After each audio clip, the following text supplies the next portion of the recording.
ओम भूर्भुवः स्वः तत्सवितुर्वरेण्यं भर्गो देवस्य धीमहि धियो यो नः प्रचोदयात्। चलिए पहले गायत्री महामंत्र का भावार्थ जानते हैं। सर्वरक्षक परमात्मा प्राणों से प्रिय दुख विनाशक सुख स्वरूप है। उस उत्पादक प्रकाशक प्रेरक देव के वरेण्य योग शुद्ध विज्ञान स्वरूप का हम ध्यान करें, जो हमारी बुद्धियों को शुभ कार्यों में प्रेरित करे। इस महामंत्र के निज ध्यान से प्रकट ज्ञान शक्ति स्वतः उपलब्ध हो जाता है। उस योगी के समक्ष जानने योग हर स्वरूप ध्यान में स्वतः प्रकट हो जाएगा। उसके समक्ष शून्य में नृत्य करता हुआ ब्रह्मांड का दर्शन हो जाता है। वह योगी यह भी देखता है, न जाने कितने ब्रह्मांड उस शून्य पर ही उछल रहा है, न जाने कितने शून्य के आगोश में समा गए। वो देखता है मेरा ब्रह्मांड अब भी एक अणु की भांति ही है। उस परम शून्य पर इस अणु का की छाया नहीं पड़ रहा है। इसलिए तू बुद्धि व मन से अब नीचे उतर।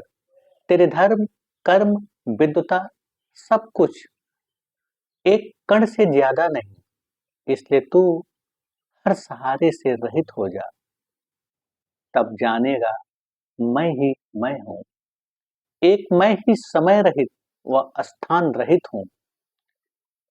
मुझमें ही सब कुछ निहित है। ये जानकर मौन हो जा।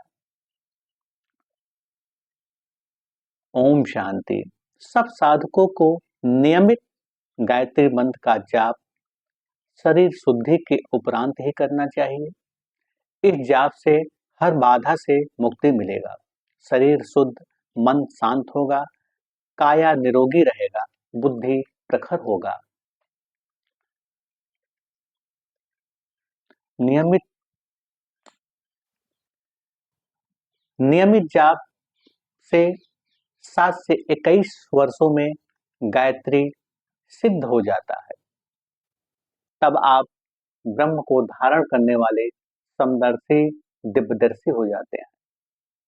तब शरीर मन व बुद्धि से ऊपर उठ उस परम चैतन्य में लीन हो जाते हैं।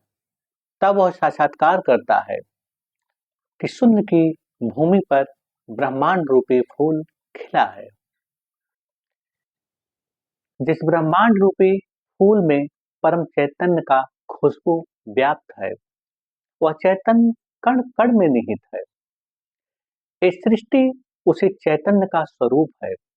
यह जान शांत हो, एक परमात्मा में स्थित हो जा। वही इस सृष्टि का प्राण स्वरूप है, जिससे जगत नृत्य कर रहा है। तू एक सच्चिदानंद परमात्मा के शरण में जा, अन्यथा सब सहारे से उपराम हो जा। उस परमानंद में तू भी पात्र बन। जिस क्षण तू इस पिंड से बाहर जाएगा, उस क्षण सर्वत्र एक ही परमात्मा से ओतप्रोत पाएगा। उसमें बाहर व भीतर का भेद नहीं है। यह पिंड उसी में विचरण कर रहा है, तो भी वह परमात्मा पिंड से रहित है। इसलिए पिंड को ही अपना निज स्वरूप न समझ बैठना। तेरा कोई वास्तविक रूप नहीं, तो अरूप है, क्योंकि उस परम शून्य का अंश है जिसमें परमात्मा बह रहा है। परमात्मा उपलब्ध ही है। यही जानना ही पूर्ण जानना है। गायत्री मंत्र का प्रभाव। यदि साधक शरीर शुद्धि के उपरांत सूर्योदय के क्षण में सूर्यदेव को जल अर्पण करते वक्त 7 बार या 11 बार या 21 बार गायत्री मंत्र का जाप करता है, तो धीरे धीरे सूर्यदेव की कृपा से सूर्य नाड़ी प्रबल होने लगता है। शरीर में शक्ति का वृद्धि होगा, शरीर तेजवान ओजवान होगा, शरीर में सकारात्मक ऊर्जा की वृद्धि होगी, जिससे मन शांत होगा, बुद्धि तेज होगा।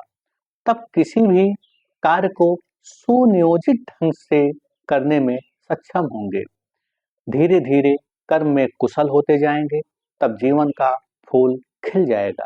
ठीक उसी भांति जैसे कोई पौधा ठंड व तप को सहते हुए वृद्धि को प्राप्त होता है, एक लंबी अवधि के बाद पौधे में कली का आगमन होता है।